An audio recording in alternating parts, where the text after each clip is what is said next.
سوچیں سمندر کے کنارے ایک میسو شپ کھڑا ہے. ایک شخص ہر رات آتا ہے, شپ کے اندر جا کے سو جاتا ہے, صبح اٹھتا ہے اور نکل جاتا ہے اور کہتا ہے کافی یوزفل چیز ہے. رات گزر جاتی ہے. ٹیکنیکلی جھوٹ نہیں بول رہا, شپ نے اسے شیلٹر دیا, لیکن سوال یہ ہے کیا شپ اس کام کے لیے بنی تھی؟ یہ شپ کمفرٹ کے لیے نہیں ڈیزائن ہوا تھا, موومنٹ کے لیے بنا تھا, کراسنگ کے لیے, سمندروں کی پاسبلٹی اور پیٹ کے ساتھ سفر کرنے کے لیے. جب تک اس شخص کو شپ کی ریئل کیپیسٹی سمجھ نہیں آتی, وہ اس کا یوز صرف ٹیمپریری اسپیس کے لیے سمجھتا رہے گا.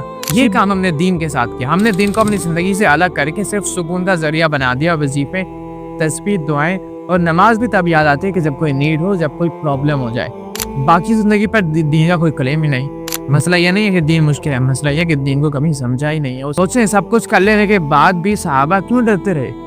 انہیں آخرت کا خوف کیوں تھا؟ اس امام حسین علیہ السلام کو دین سمجھ میں آیا تھا یا ہمیں سمجھ آ گیا؟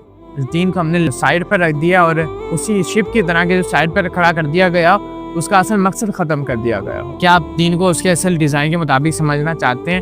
اگر ہاں تو قرآن کو پڑھیں, صرف ثواب کے لیے نہیں, سمجھنے کے لیے پڑھیں, اور سیرہ کو اپنی زندگی کے لیے بلو پرنٹ کی حیثیت سے سمجھنے کے لیے پڑھیں. خود سے یہ سوال پوچھیں کہ اس دنیا میں میں صرف اپنے لیے آیا ہوں یا کسی خاص مقصد کے لیے؟ جتنی یہ سوال سیریس ہو گیا اس دن دین صرف سکون نہیں رہے گا, ڈائریکشن بن جائے گا.